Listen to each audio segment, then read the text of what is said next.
نحمده ونستغفره ونؤمن به ونتوكل عليه ونعوذ بالله من شرور أنفسنا ومن سيئات أعمالنا من يهده الله فلا مضل له ومن يضلله فلا هادي له ونشهد أن لا إله إلا الله وحده لا شريك له ونشهد أن محمدا عبده ورسوله أما بعد فأعوذ بالله من الشيطان الرجيم بسم الله الرحمن الرحيم يا أيها الذين آمنوا اتقوا الله حق تقاته ولا تموتن إلا وأنتم مسلمون يا أيها الذين آمنوا اتقوا الله وقولوا قولا سديدا يصلح لكم أعمالكم ويغفر لكم ذنوبكم ومن يطع الله ورسوله فقد فاز فوزا عظيما يا أيها الذين آمنوا اتقوا الله وكونوا مع الصادقين ثم أما بعد قال الله سبحانه وتعالى في محكم تنزيله وإذ أخذ الله ميثاق النبيين لما آتيتكم من كتاب وحكمة ثم جاءكم رسول من أنفسكم مصدقا لما معكم لتؤمنن به ولتنصرنه قال أأقررتم وأخذتم على ذلكم إصري قالوا أقررنا قال فاشهدوا وأنا معكم من الشاهدين وقال تعالى لقد كان لكم في رسول الله أسوة حسنة لمن كان يرجو الله واليوم الآخر وذكر الله كثيرا ولما رأى المؤمنون الأحزاب قالوا هذا ما وعدنا الله ورسوله وصدق الله ورسوله وما زادهم إلا إيمانا وتسليما من المؤمنين رجال صدقوا ما عاهدوا الله عليه فمنهم من قضى نحبه ومنهم من ينتظر وما بدلوا تبديلا وقال تعالى نون والقلم وما يسطرون ما أنت بنعمة ربك بمجنون وإن لك لأجرا غير ممنون وإنك لعلى خلق عظيم وقال تعالى إنا أعطيناك الكوثر فصل لربك وانحر إن شانئك هو الأبتر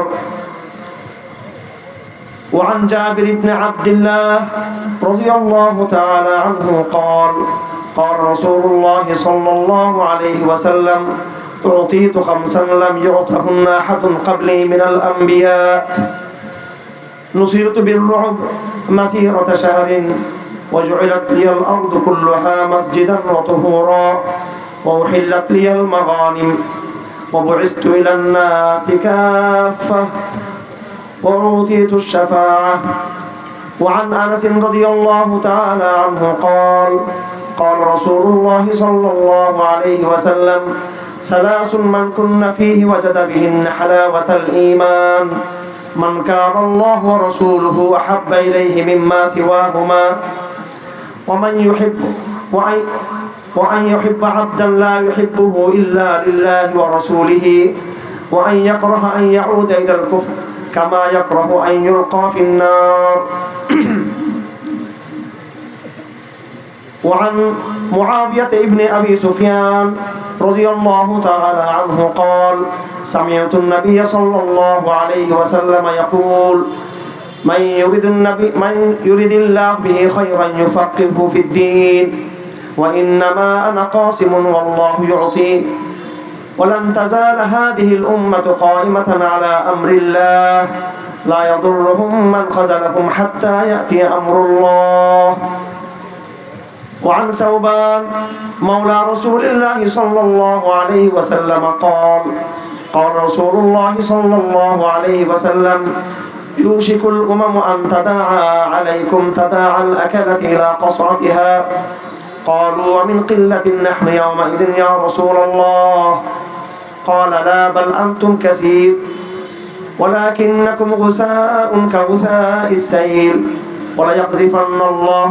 ولينزعن الله من صدور عدوكم المهابة منكم وليقذفن الله في قلوبكم الوهن قالوا وما الوهن يا رسول الله قال حب الدنيا وكراهية الموت بارك الله لنا ولكم في القرآن العظيم ونفعنا وإياكم بالآيات والذكر الحكيم اللهم صل على محمد وعلى آل محمد كما صليت على إبراهيم وعلى آل إبراهيم إنك حميد مجيد اللهم بارك على محمد وعلى آل محمد كما باركت على إبراهيم وعلى آل إبراهيم إنك حميد مجيد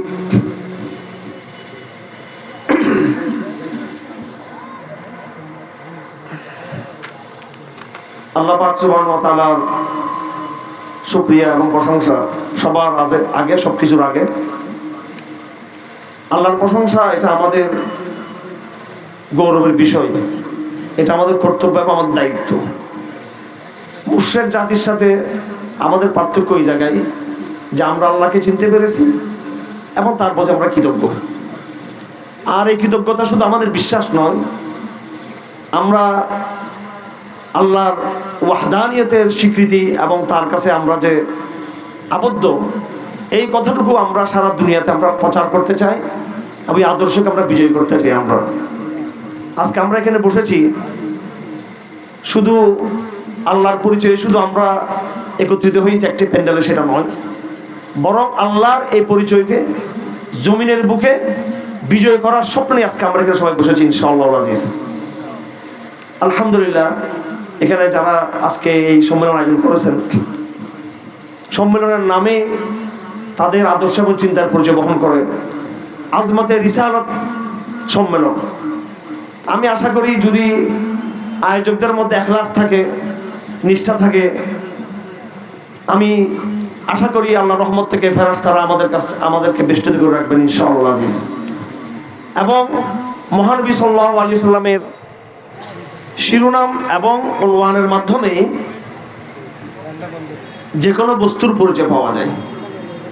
আপনার নাম যেরকম হবে, আপনার নাম রাখার মধ্যেই আপনার বাবার মায়ের যারা আপনার নাম রেখেছে তাদের আদর্শ, দর্শন এবং তাদের রুচির পরিচয় পাওয়া যায়। এই আজমতে রিসালাত এই সম্মেলন, এই নামের মধ্যেই যারা আজকে সম্মেলন আয়োজন করেছে তাদের ঈমানি অভিরুচি এবং তাদের ঈমানি যে স্বকীয়তা এবং তাদের আগামী দিনের মহানবীর দায়িত্বকে দুনিয়ার বুকে বিজয় করার যে স্বপ্ন, তার পরিচয় কিন্তু এখানে বহন করে আমি আশা করি। আর তারা স্লোগান দিয়েছেন, এখানে লিফলেটে যেমন লেখা আছে, আমি আসার পরে খেয়াল করলাম, তন্ত্রমন্ত্রের দিন শেষ, কুরআন সুন্নাহর বাংলাদেশ। আলহামদুলিল্লাহ, এটা আমার মনে হয় এই বছর যত মাহফিল করেছি এই মাহফিলটা ব্যতিক্রম, যেখানে স্পষ্টভাবে বলা আছে তন্ত্রমন্ত্রের দিন শেষ, কুরআন সুন্নাহর বাংলাদেশ ইনশাআল্লাহ আজিজ। আমরা আজমতে রিসালাতে বিশ্বাস করি, আল্লাহর নবীর মহত্বে বিশ্বাস করি, আল্লাহর নবীকে সম্মান করি, অথচ বর্তমানে বাংলাদেশ সহ মুসলিম বিশ্বে এবং সারা পাশ্চাত্যে ইউরোপে তারা আমার নবীজিকে বাদ দিয়ে, কোরআনকে বাদ দিয়ে, আল্লাহর ওয়াহদানিয়তকে বাদ দিয়ে কেউ আব্রাহাম লিঙ্কনকে প্রমোট করতে চায়, কেউ কার্ল মার্ক্সকে প্রমোট করতে চায়, কেউ এই দলীয় নেতা ওই দলীয় নেতাকে প্রমোট করতে চায়। আমরা একজন মুসলিম হিসেবে ঘোষণা দিতে চাই, রাসূলের আজমত এটা আমাদের ঈমানের শুধু দাবি নয়, রাসূলের আজমত এটা আমাদের রাজনৈতিক এজেন্ডা, এটা আমাদের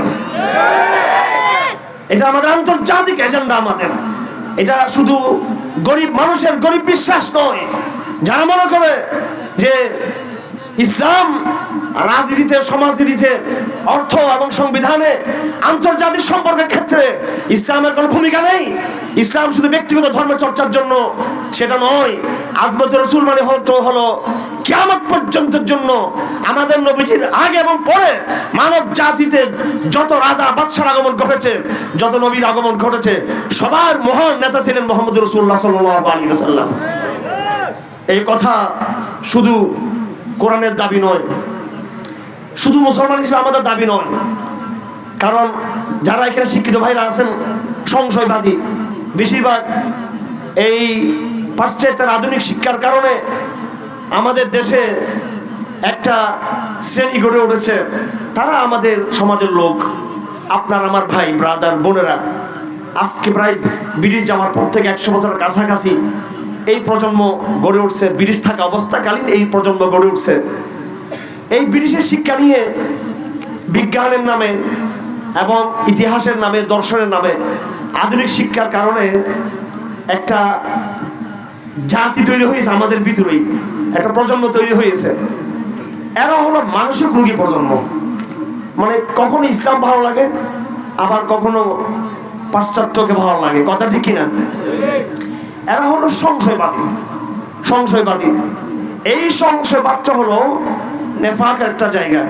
মুযাবযাবিনা বাইনা যালিক লা ইলাহা উলা ওয়ালা ইলাহা উলা, মাঝামাঝি, কখনো এদিকে কখনো এদিকে।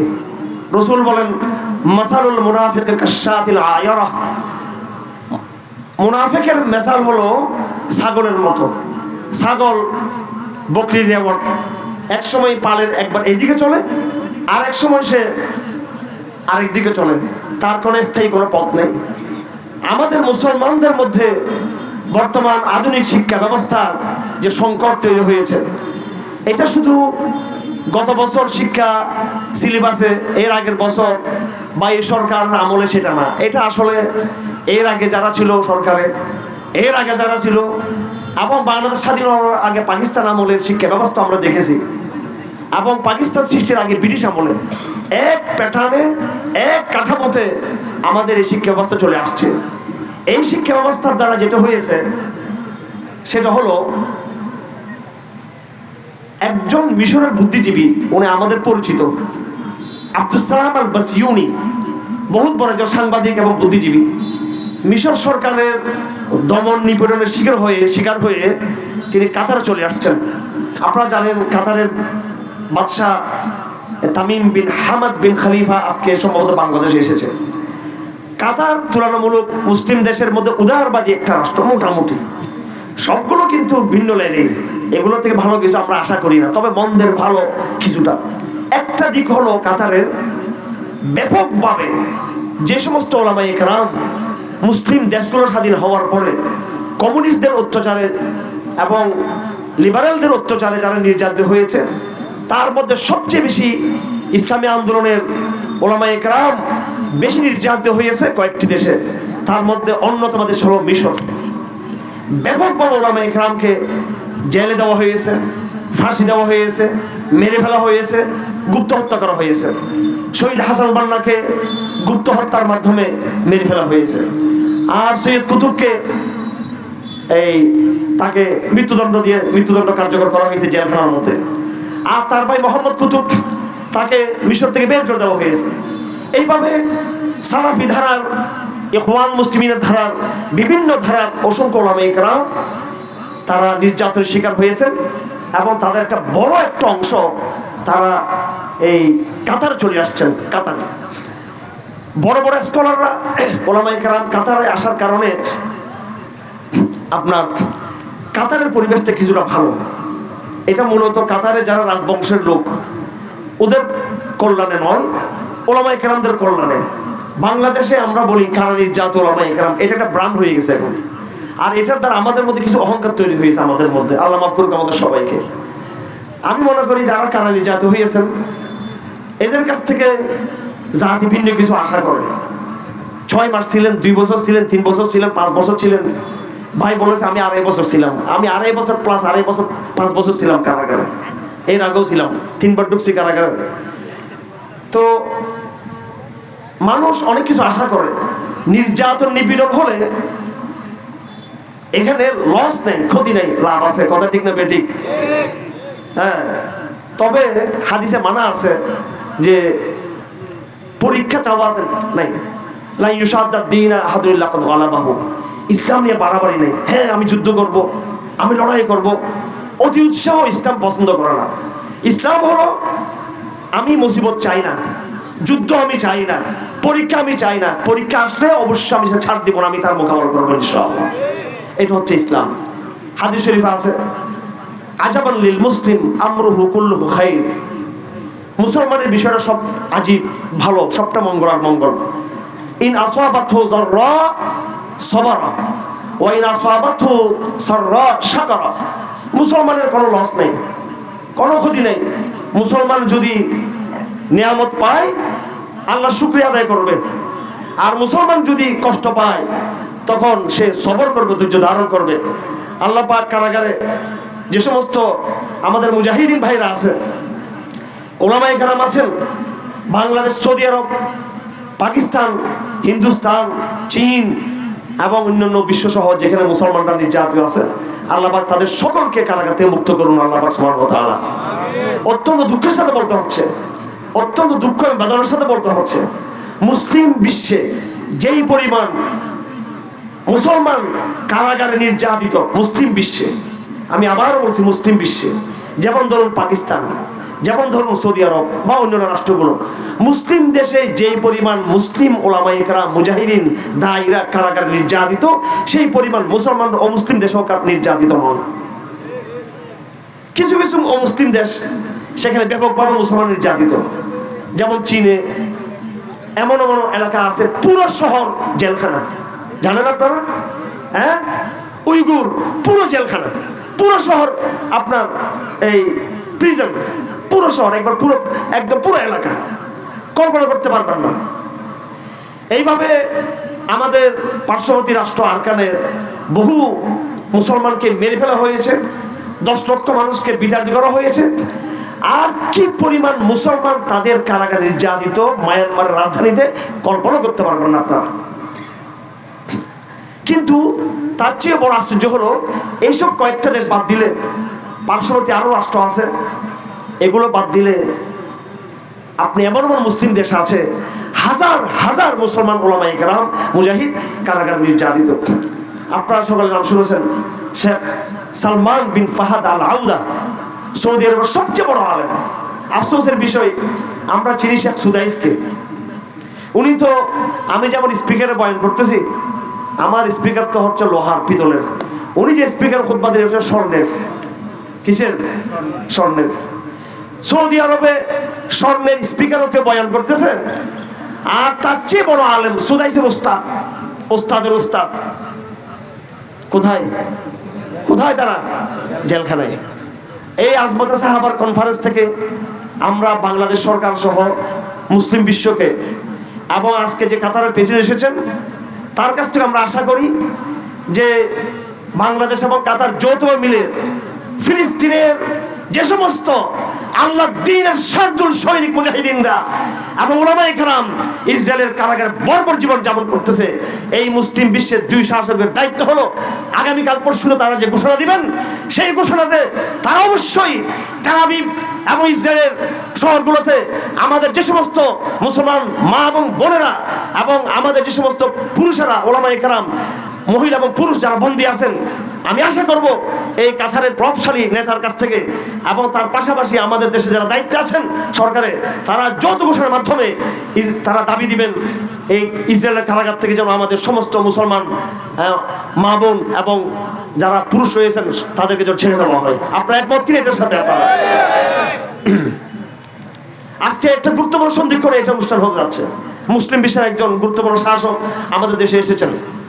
আমরা তার দৃষ্টি আকর্ষণ করছি প্রথমত ফিলিস্তিন সম্পর্কে, 2 নম্বরে আমরা তার দৃষ্টি আকর্ষণ করছি এই মায়ানমারের নির্যাতিত মুসলমানদের সম্পর্কে, যে তিনি যেন একটা বাংলাদেশ সরকারকে সাথে নিয়ে একটা কার্যকরী পদক্ষেপ তারা যেন গ্রহণ করে।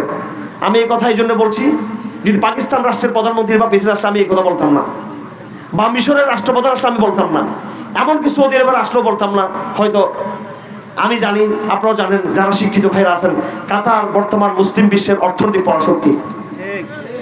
মুসলিম বিশ্বের অর্থনৈতিক পরাশক্তি। সাথে সাথে কথা বলে দিচ্ছি, আমরা কে পরাশক্তি অর্থনৈতিক সামরিকভাবে, কে পরাশক্তি, কে বড় বড় শেখ, ওইসব আমরা ধার না। আমরা শাসক গোষ্ঠীকে স্মরণ করে দিতে চাই, এই যে কথাগুলো বললাম, এগুলো আমাদের উপর করুণা নয়, এগুলো আমাদের উপর ihsan নয়, বরং বাংলাদেশের শাসক গোষ্ঠী এবং কাতারের শাসক গোষ্ঠী এরাও তো নিজেদেরকে মুসলমান দাবি করে, কথা ঠিক নাই বেঠিক? সুতরাং মুসলিম বিশ্বের কল্যাণে তারা যদি উদ্যোগ নিতে চায়, এটা আমাদের উপর ihsan নাকি তাদের নিজেদের উপর ihsan? নিজেদের উপরে। তো আমি আশা করব ভালো কোনো কিছু একটা হবে, এবং বাংলাদেশের উচিত শক্তিশালী মুসলিম বিশ্বের সাথে সম্পর্ক কায়েম করা। বর্তমানে মুসলিম বিশ্বে কিছু শক্তিশালী রাষ্ট্র আছে, আমি মনে করি বাংলাদেশ যদি এদের সাথে সম্পর্ক উন্নয়ন করে, কালাপাগড়ি যেটা আছে এটা দেখলে ভয় পায়। কালাপাগড়ি যারা আছে মূর্খ না, গন্ড মূর্খ না, আনাড়ি না, কথা ঠিক কিনা? কথা ঠিক কিনা?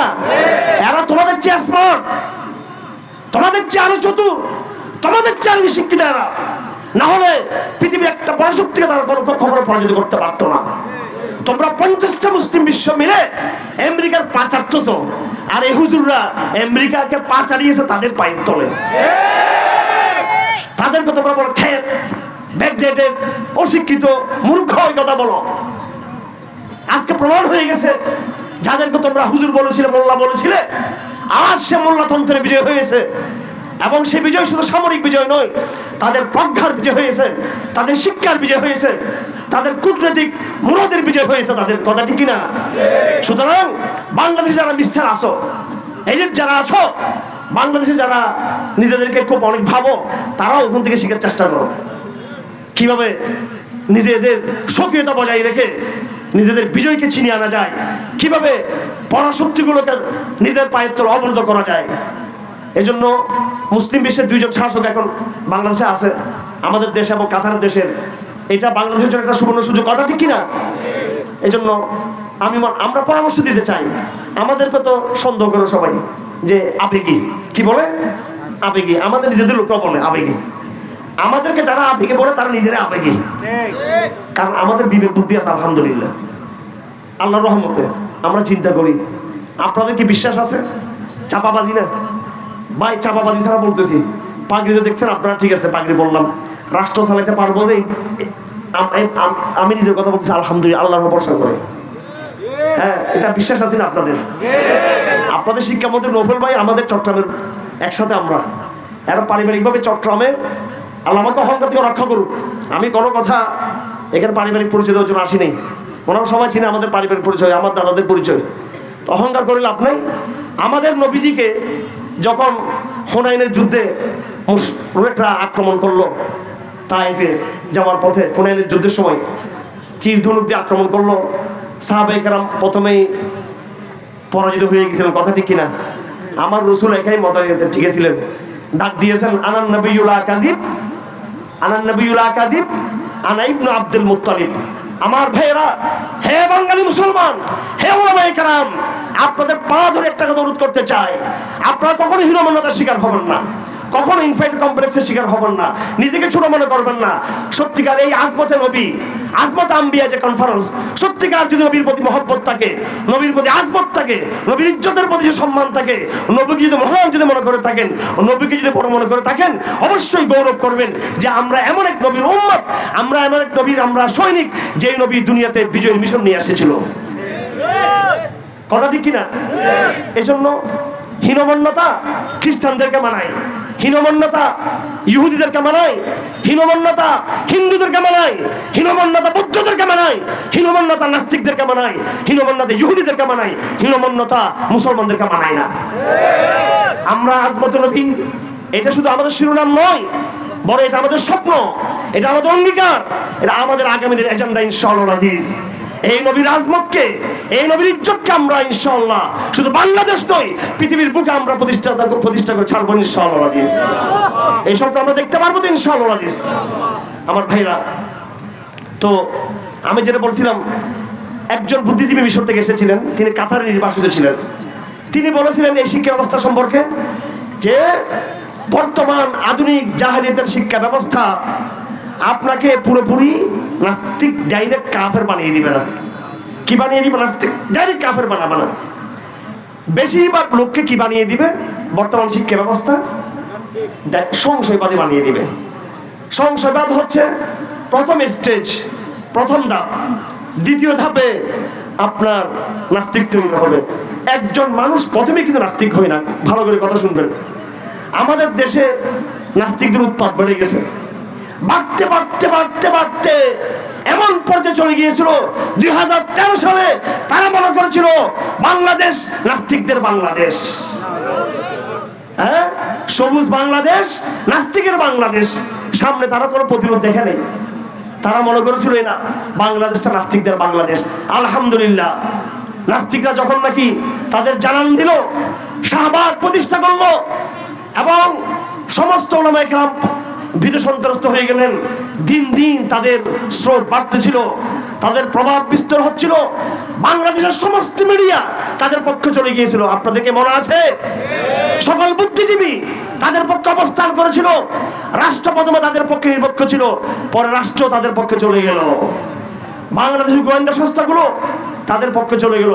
আলহামদুলিল্লাহ, আল্লাহ পাক সাহায্য করেছেন। চট্টগ্রাম থেকে একজন মর্দে মুজাহিদ আহমদ শফি রহমতুল্লাহ আলাইহি এবং তার সঙ্গে জুনায়েদ বাবনগরী, আমি দায়িত্ব নিয়ে বলতে চাই, এই দুইজন ছাড়া প্রথমে কেউ ছিল না আমাদের সাথে। এই কথা আমি দায়িত্ব নিয়ে বলতে চাই। আহমদ শফি ডাক দিলেন, জুনায়েদ বাবনগরী ওই দায়িত্ব আদায় করেছেন, যেই দায়িত্ব ইসমাইল শহীদ আদায় করেছেন। এই দুই ব্যক্তিকে দেখলে আমার মনে হয় শহীদ আহমদ শহীদ ইসমাইল শহীদের কথা। শহীদ আহমদ শহীদ তসawwুফে পড়েছিলেন, এলম ইসমাইল শহীদ বড় ছিলেন। শহীদ আহমদ শহীদ আমিরুল মুমিনিন ছিলেন, আর তার প্রধান তাত্ত্বিক এই কাফেলার 2 নম্বর দায়িত্বশীল ছিলেন হযরত ইসমাইল শহীদ রহমতুল্লাহ আলাইহি। এইভাবে দুইজন আলেম তাদের অন্তরে সারা হয়ে গেল, তাদের মন খুলে গেল। শাহবাগকে কি করা যাবে না, শাহবাগিজমকে প্রশ্রয় দেওয়া যাবে না। এই কথা যখন আমরা আলেমদের কাছে গেলাম চট্টগ্রামে, ঢাকায়, তখন অনেক বড় বড় উলামায়ে কেরাম বলতে লাগলেন যে বিষয়টা আমাদের কাছে বুঝে আসতেছে না, বিষয়টা বুঝে আসতেছে না। তো তার মধ্যে কেউ কেউ হযরত শাহুল ইসলাম আল্লামা আহমদ শফি রহমতুল্লাহর ছাত্র ছিলেন, বড় বড় আলেমদের মধ্যে। তারা কেউ কেউ আন্দোলন যুক্ত হলেন। কিন্তু সত্য কথা, আলেমদের বেশিরভাগ তারা বলতে লাগলেন যে এইভাবে যদি আমরা কাজ করলে এটা আবার যুদ্ধ অপরাধের বিচারের একটা বিষয় ছিল। তখন আবার জামাত ইসলামের দালালি মনে করবে কেউ কেউ। এই জন্য অনেক উলামায়ে কেরাম এই আন্দোলন প্রথমে যুক্ত হন নাই। কিন্তু জামাতের দালালি করতে প্রশ্নই আসে না। জামাত যদি আমাদেরকে কিছু করতো সেটা আমরা জানতাম, যেহেতু এই আন্দোলনে আমরা অগ্রভাগে ছিলাম। আমার ভাইয়েরা, একদম অগ্রভাগে ছিলাম আমরা এই আন্দোলনে।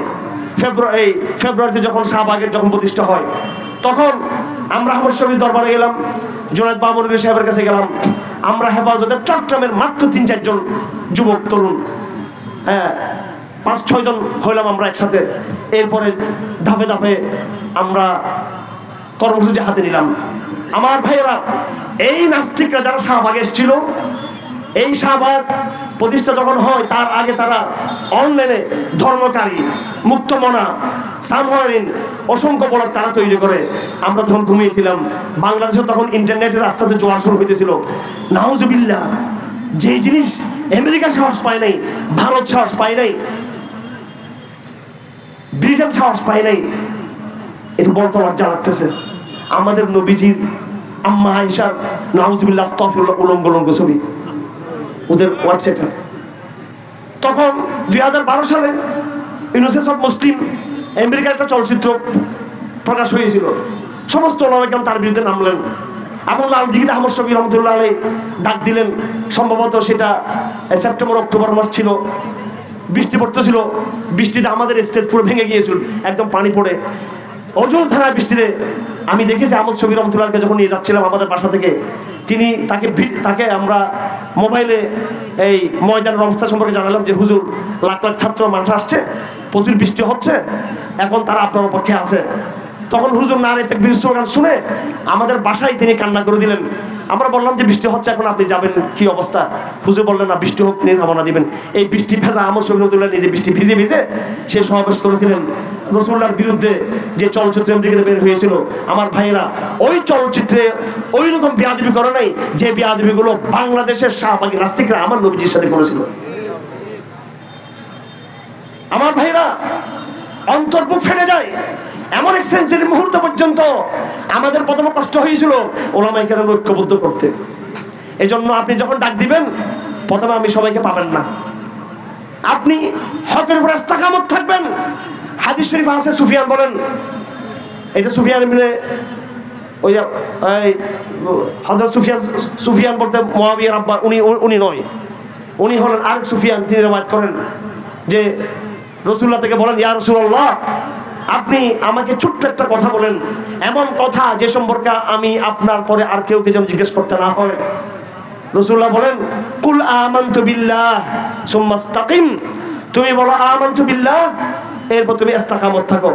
আমার ভাইয়েরা, আজকে আমাদেরকে যেটা শিক্ষা নিতে হবে সেটা হলো আমার সাথে কয়জন আছে, আমার সাথে কি পরিমাণ টাকা পয়সা আছে, আমার সাথে কয়টা সেলিব্রিটি আছে, সেটা আমার দেখার বিষয় নয়। প্রথম দেখতে হবে আমার আদর্শ ঠিক আছে কিনা, কথা ঠিক কিনা, আমার চিন্তা আদর্শ আকীদা ঠিক আছে কিনা। এরপরে দেখব সেই আকীদার উপরে চিন্তার উপরে আমার মধ্যে ইস্তেকামত আছে কিনা। আমার ভাইয়েরা, ইস্তেকামত দরকার। আপনি যখন ইস্তেকামতে থাকবেন আল্লাহ পাক আপনাকে টিকিয়ে ফেলবেন ইনশাআল্লাহ আজিজ। এরপরে যারা আপনার ডাকে আসে নাই তারাও কিন্তু আপনার ডাকে আসার জন্য তারা চেষ্টা করবে। শাপলার আন্দোলন কিভাবে হয়েছিল, শাহবাগীদের বিরুদ্ধে যখন ডাক দিলাম আমরা, আসে নাই, কিন্তু একটা দুটো তিনটা চারটা লাগাতার যখন বাংলাদেশের আহমদ তৌহিদি জনতা রাজপথকে উত্তপ্ত করতে লাগলো এবং সকল নওজোয়ান রাজপথে নেমে গেল, কি ইসলামী শাসনতন্ত্র চরমনের, কি জামাত ইসলামী, কি হিজবুত তাহরীর, এমনকি বেদাত সুন্নিরা পর্যন্ত, এমনকি আওয়ামী লীগের লোকরা পর্যন্ত, এমপিরা পর্যন্ত আমাদের সাথে তারা দল দল রাস্তায় নেমে গেল। তারা ওই সময় রাসূলের সব উম্মত একত্রিত হয়ে গেল, সব দল মত নির্বিশেষে। এখনো পর্যন্ত আমি এমন সমস্ত এমপিদের নাম ধরে ধরে বলতে পারবো যারা হেফাজত আন্দোলনে একত্র ছিল, যারা বর্তমান সরকারের দায়িত্ব আছেন, এমন লোকদের আপনার নাম বলতে পারবো। বিএনপি জামাত এরা তো আছেই, এবং অন্যান্য মতাদর্শের লোকরা আছেই আমার ভাইরা। কারণ সবাই মেসেজ পেয়েছিল এটাই রাসূলের ইজ্জতে হাত দেওয়া হচ্ছে। আর রাসূলের ইজ্জত কোনদিন একজন মুসলমান তার ইজ্জতের আঘাত বরদাস্ত করবে না। একজন আওয়ামী লীগ যে করে দল করে রাজনৈতিক কারণে, হয়তো ইতিহাসের বিবর্তন পরিবর্তন কারণে, কিন্তু তার ভিতরেও কিন্তু রাসূলের ভালোবাসা আছে না নাই? আছে না নাই? আছে। সুতরাং এরপর যখন হেফাজত দাঁড়িয়ে গেল, এবার নাস্তিকরা বুঝতে পেল যে সবুজ বাংলাদেশ নাস্তিকের বাংলাদেশ না, এই বাংলাদেশ তিতুমিরের বাংলাদেশ, এই বাংলাদেশ শহীদ আহমদ শহীদের বাংলাদেশ, এই বাংলাদেশ তৌহিদের বাংলাদেশ, হেফাজত ইসলামের বাংলাদেশ, কোরআনের বাংলাদেশ, আজমতে রাসূলের বাংলাদেশ। আমার ভাইরা, সাহাবায়ে কেরাম যুদ্ধের ময়দানে পরাজিত হয়েছেন কিনা? 13 বছর মক্কায় তারা মার খেয়েছেন কিনা? সাহাবায়ে কেরাম দেশ ছেড়েছেন কিনা? ছেড়েছেন। মদিনাতে আসলেন, বদরের যুদ্ধ করে তারা বিজয়ী হয়েছেন। আবার উহুদের যুদ্ধে তারা মার খেয়েছেন কিনা? খেয়েছেন। আবার কয়েক বছর পরে আহজাবের যুদ্ধে তারা আবার ঘেরাও হয়ে গেছেন। আমি আপনাদের কাছে বার্তা দিব এটাই, আমরা মার খাবো, দমে যাবো না ইনশাআল্লাহ আজিজ। শাপলা চত্বরে মার খেয়েছি, তাই বলে দমে যাবো?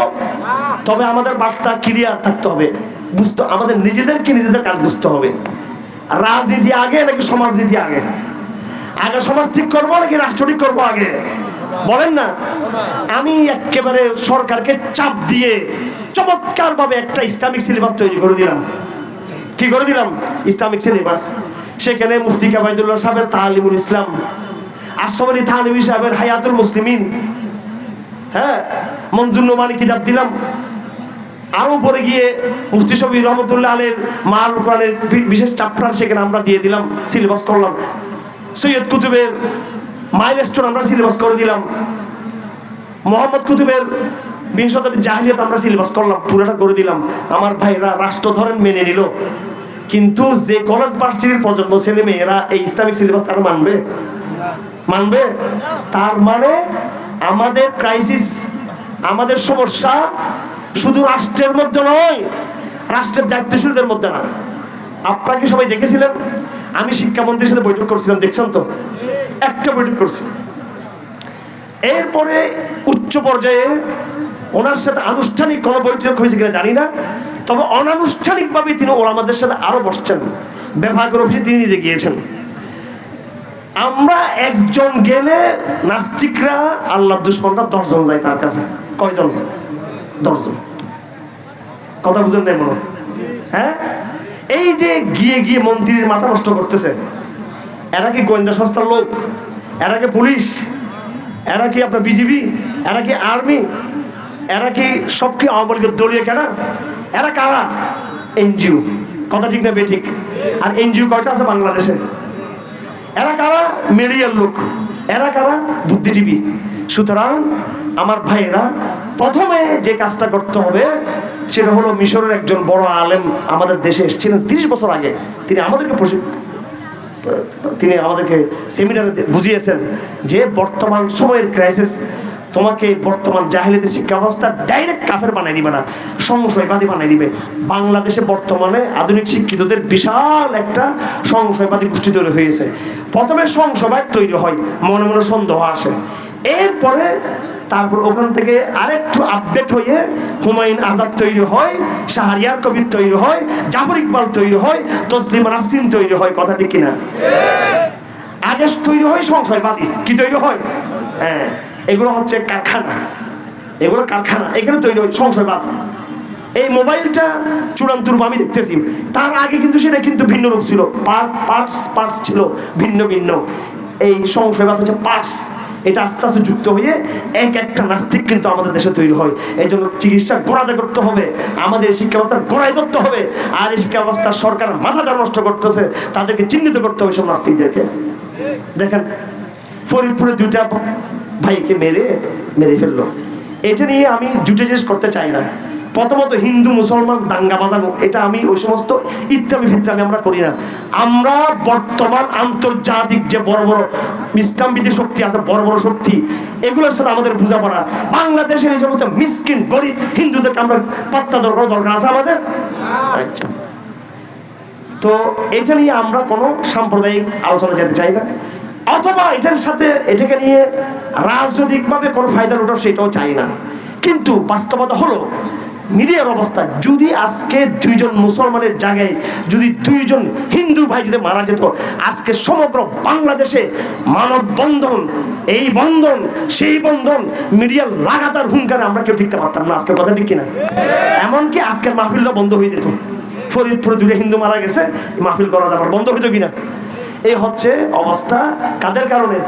এই দেশের নাস্তিকদের কারণে, বুদ্ধিজীবীদের কারণে, এই দেশের খণ্ডিত মুরতাদ মিডিয়ার কারণে। কথা ঠিক দেখে বেঠিক? এদের কারণে।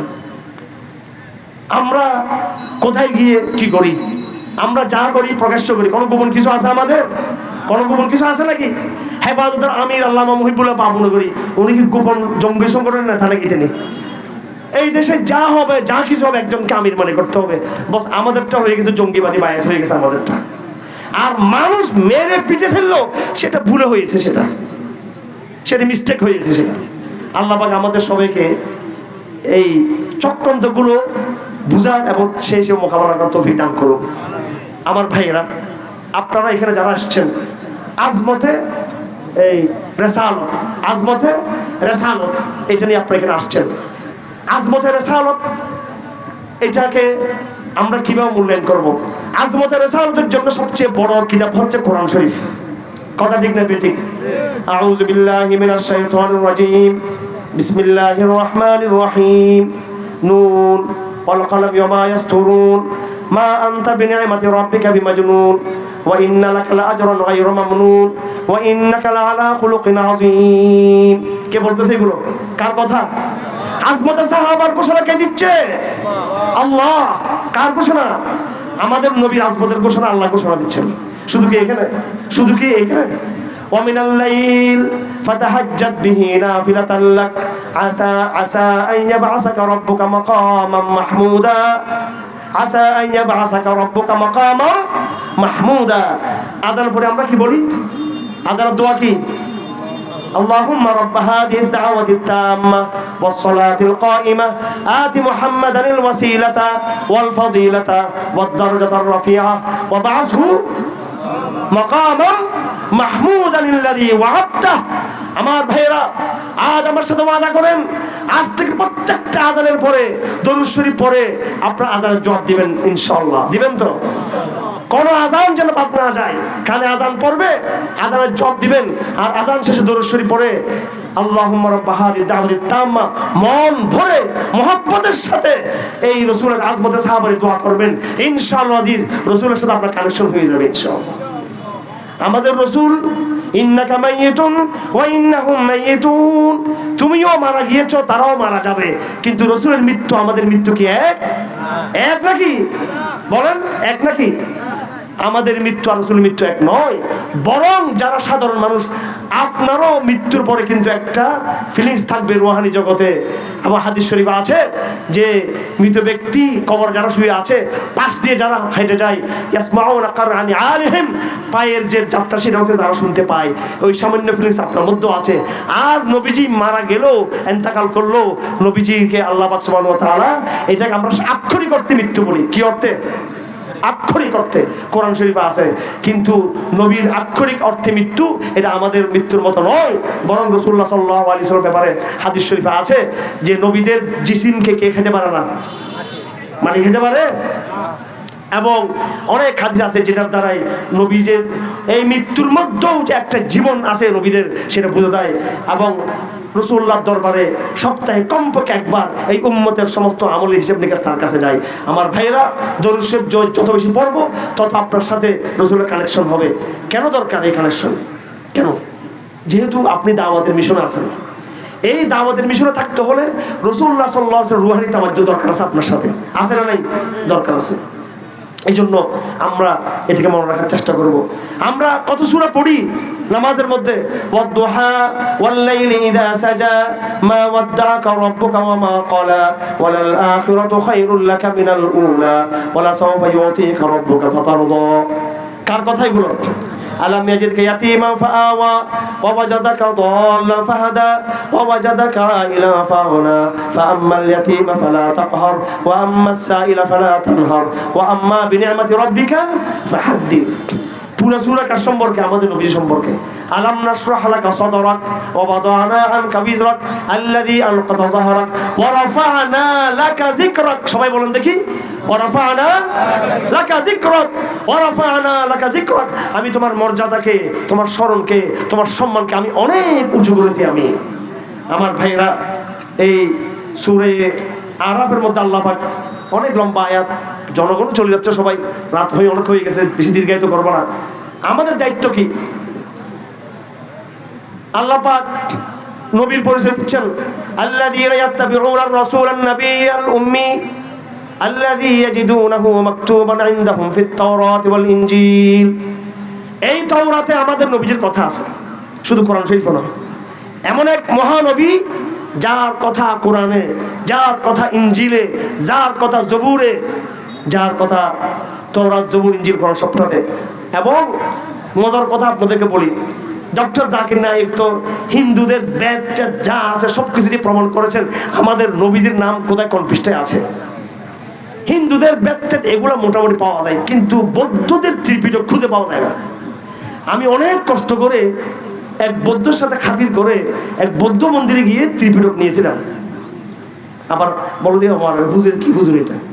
হ্যাঁ, বৌদ্ধ মন্দিরে ঢুকছি, ঢুকি নাই, ওখান থেকে গিয়ে খাতির করে ওটা নিয়েছি, কয়েক খণ্ড ত্রিপিটক নিলাম। এরপর পর ত্রিপিটক বাংলাদেশে আসা শুরু হয়েছে। কঠিন কিতাব, খুব কঠিন ত্রিপিটক। তারপর সেটা ডাউনলোড করছি আমার মোবাইলে, ত্রিপিটকটা। আজীব হয়ে গেলাম আমার ত্রিপিটকটা পড়ে দেখলাম ওখানে পর্যন্ত আমাদের নবীজির আসার কি আছে মোটামুটি ইঙ্গিত আছে। আমি জানি না ত্রিপিটক এটা কোনো এক সময় 1000 বছর আগে কোনো আসমানি কিতাব, এটা হইলেও হতে পারে, নাও হতে পারে। তালিমুল ইসলামের মধ্যে লেখা আছে হিন্দুদের রাম কৃষ্ণ বেদ মেদ এগুলো সম্পর্কে। কোরআন শরীফে আমাদের নবীজির আগে কারা কারা নবী আছে এটা তো বলা আছে। আবার আল্লাহ বলছেন অনেক নবীর কথা আমি আনি নাই। এই জন্য তবে যেই ধর্ম গোড়া দিয়ে সত্য থাকুক বা না থাকুক আমরা জানি না। হিন্দু ধর্মের গোড়া কি ছিল আমরা জানি না, বৌদ্ধ ধর্মের গোড়ায় কি ছিল আমরা জানি না, সত্য তৌহিদ নাকি অন্য কিছু শিরিক। এইভাবে খ্রিস্টান ইহুদিদেরটা ভিন্ন, গোড়া দিয়ে ঠিক ছিল, পর নষ্ট হয়ে গেছে।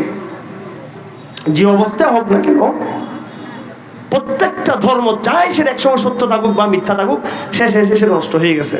কিন্তু আজীবভাবে আমাদের নবীজির কথা প্রায় তাদের ধর্মগ্রন্থগুলোতে পাওয়া যায়, ইশারা ইঙ্গিতে কি পাওয়া যায়। যাই হোক, এই নবীজির কথা আল্লাহ পাক বলেন তাওরাত এবং ইনজিলে আসছে।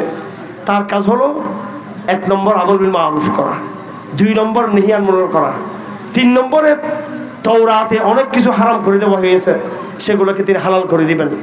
ওই হারিম আলিমুল খাবাইস, আর যত রকমের নাপাক হালাল হারাম আছে খাদ্যদ্রব্য সেগুলোকে তিনি হারাম করে দিবেন। ওয়ায়াদাউ আনহুম ইসরাহুম ওয়াল আগলাল আল্লাতী কানাত আলাইহিম। তাওরাতের মধ্যে ইহুদিদের জন্য জিনার শাস্তি ছিল কঠোর, চুরির শাস্তি ছিল কঠোর। কোরআন এসে শাস্তিগুলোকে কি করে দিয়ে সহজ করে দিয়েছে। ফাল্লাযীনা আমানু বিহি, এবার আমাদের দায়িত্ব, আমরা যারা ঈমান এনেছি, ওয়াজ্জারুহু ওয়া নাসারুহু ওয়াত্তাবাউন নূর আল্লাযী উনজিলা মাআহু উলাইকাল মুফলিহুন। রাসূলকে যদি কেউ সম্মান করে, ইজ্জত করে এবং ইত্তেবা করে, তখন আমরা সফল হতে পারবো। সূরা আরাফের 157 নম্বর আয়াত। এরপর আল্লাহ বলেন কুল ইয়া আইয়ুহার রাসূল কুল ইয়া আইয়ুহান নাস কুল ইয়া আইয়ুহান নাস ইন্নী রাসূলুল্লাহি ইলাইকুম জামিআ। হে নবী, আপনি বলে দেন আমি পুরো মানব জাতির জন্য, ফর হোল ম্যানকাইন্ড, সমস্ত মানব জাতির জন্য আমাকে পাঠানো হয়েছে। আমার ভাইরা, তাহলে আজমতে সাহাবা এটা আমাদের দায়িত্ব, কোরআন শরীফে আছে। আজমতে রাসালত, আজমতে রাসালত এটা আমাদের দায়িত্ব। আজমতে রাসালত যদি থাকে আর রাসূল যদি সম্মান করি, সাহায্য করি, সাহায্যের কথা আছে, এবং যদি ইত্তেবা করি, তখন আমরা সম্মানিত হব। তাহলে কয়টা দায়িত্ব? 1 নম্বর হচ্ছে অন্তরে কি থাকা, আজমতে রাসালত থাকা, আজমত থাকা। 2 নম্বরে তাকে সাহায্য করা, কি করা, সাহায্য করতে হবে রাসূলকে, রাসূলের দ্বীনকে।